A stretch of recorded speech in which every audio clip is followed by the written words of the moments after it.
नमस्कार शेतकरी मित्रांनो, उन्हाळी सीझनमध्ये सगळ्यात जास्त जर कशाची लागवड होत असेल, खरबूज, टरबूज, कलिंगड आणि ऊस, लिंबू ही पिकं सगळ्यात जास्त महाग विकली जातात आणि सगळ्यात जास्त खपतात.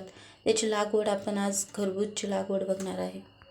याच्यामध्ये लागवडीची कोणती काळजी घेतली पाहिजे, त्याच्यामध्ये अडचणी काय येतील आणि त्यासाठीच योग्य नियोजन कसं असलं पाहिजे हे आपण थोडक्यात या व्हिडिओमध्ये बघणार आहे.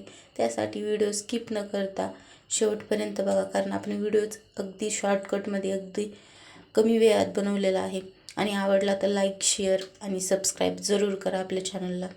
आपण ज्यावेळेस लागवड करत असतो त्यावेळेस इतर पिकांसारखी आपण एकदम चांगल्या प्रकारची शेताची मशागत केली पाहिजे आणि 6 फूट अंतरावरती आपण बेड काढले पाहिजे. 2 बेडच्या मधलं अंतर 6 फूट असलं पाहिजे आणि 2 वेलींच्या मधलं अंतर 1.25 फूट असलं पाहिजे. म्हणजे आपली ठिबक जी असते ती 1.25 फुटावरती होल असतं, म्हणजे नेमकंच आपलं बरोबर रोपाच्या जवळ होल येतं. म्हणजे जेणेकरून काय होतं, पाणी आणि खत हे दोन्ही पण वायाला जात नाही, आपल्याला डायरेक्ट रोपाला दिले जातात. आणि शक्यतो बेड उत्तर दक्षिण असायला पाहिजे किंवा दक्षिण उत्तर असायला पाहिजे. कारण काय होतं, वेलीची वाढ ही कशी होती, पूर्वेच्या साईडनी दिवसा होती आणि पश्चिमेच्या साईडनी संध्याकाळची होती. त्याच्यामुळं ते सरळ वाढले जातात. जर आपण पूर्व पश्चिम बेड केले तर त्या वेलींचा गुंता होतो आणि ज्यावेळेस आपल्याला सेटिंग करायची असते किंवा इतर कुठल्या गोष्टीत हार्वेस्टिंगच्या अगोदर आपल्याला तोडणी वगैरे ते खुरपणी वगैरे तणतोडा करायचा असतो, त्याच्यामध्ये प्रॉब्लेम येतो. कारण वेलींचा गुंता होतो आणि तिथं आपली फुलं किंवा फळं थोडीफार तुटली जातात. त्यामुळं ज्यावेळेस आपण बेड काढतो त्यावेळेस ते नेहमी दक्षिण उत्तर असावेत. सोबतच खरबुजाची लागवड कोणत्या महिन्यात असली पाहिजे? ऑक्टोबर महिन्यापासून आपण ऑक्टोबर, नोव्हेंबर, डिसेंबर, जानेवारी, फेब्रुवारी, मार्च या 4-5 महिन्यांमध्ये जरी लागवड केली तरी चालते. खरबुजाचं पीक हे 2 ते 2.5 महिन्यात लागवडीपासून हार्वेस्टिंगपर्यंत पूर्ण त्याचा कालावधी 2.5 महिन्याचा असतो. जर आपण बी लागवड करत असाल तर बी डबल लावलं तरी चालतं. म्हणजे एका होलामध्ये 2 आणि एका होलामध्ये 1 लावायचं, म्हणजे 1 आड 1. जेणेकरून काय होतं, याची उगवण क्षमता उन्हाळ्याच्या टायमिंगमध्ये जर असेल तर एखाद्या टायमाला उगवलं जातं तर दोन्ही पण उगवलं जातं, नाहीतर मग तुटाई होण्याची जास्त शक्यता असेल. आणि जर आपण रोपं लावत असाल तर बिनधास्त 1 लावलं तरी काहीच अडचण येत नाही. कारण ज्यावेळेस आपण लावतो त्यावेळेस उन्हाळा असतो, त्याच्यामुळं आपण बेड तर थंड करून घेतलेले असतात. पूर्ण पाणी सोडून नंतरच आपण लागवड करत असतो.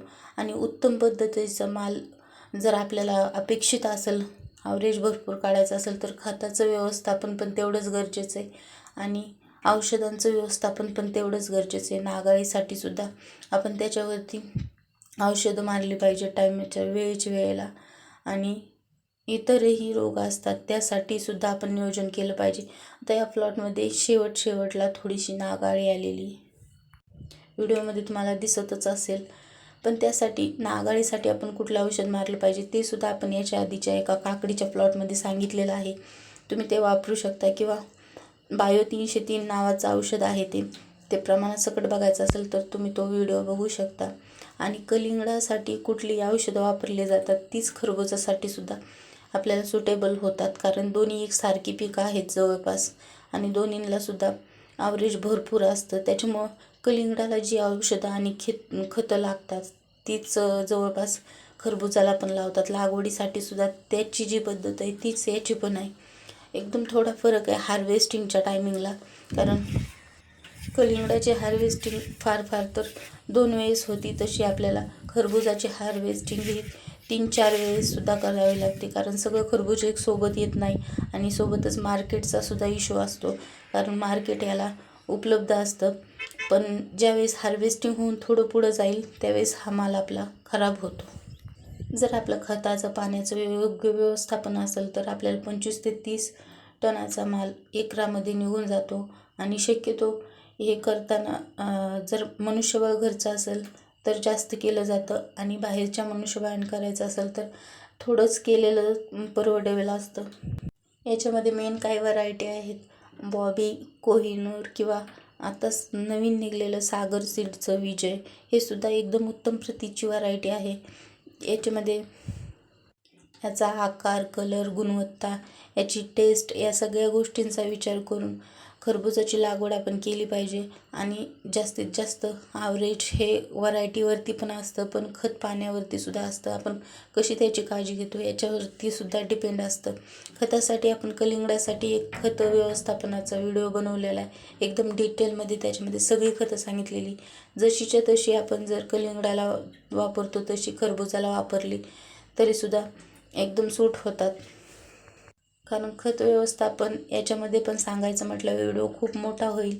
त्यामुळं तुम्हाला जर खताचं व्यवस्थापन बघायचं असेल तर आपल्या कलिंगडासाठीच्या व्हिडिओमध्ये अवश्य बघा. आजच्या व्हिडिओमध्ये इथपर्यंतच थांबूया. भेटूया पुढच्या अशाच एखाद्या नवीन आणि माहितीदार व्हिडिओमध्ये. तोपर्यंत आपल्या चॅनलवरचे पाठीमागचे व्हिडिओ बघा. आणि जर खरबुजाची शेती करत असाल तर उत्तम प्रकारे व्यवस्थापन करून आपण जास्तीत जास्त ॲव्हरेज काढायचं, जेणेकरून 20-25चा जरी आपल्याला रेट मिळाला तरी खूप भरपूर पैसा याच्यामध्ये मिळतो. कारण 2 ते 2.5 महिन्यामधलं हे पीक आहे आणि वजनाला पण भरपूर जड असतं. त्याच्यामुळे याच्यामध्ये आपल्याला नफा हा नक्की असतो. सोबतच व्हिडिओ शेवटपर्यंत बघितल्याबद्दल धन्यवाद. भेटूया पुढच्या अशाच एखाद्या नवीन आणि माहितीपूर्ण व्हिडिओमध्ये.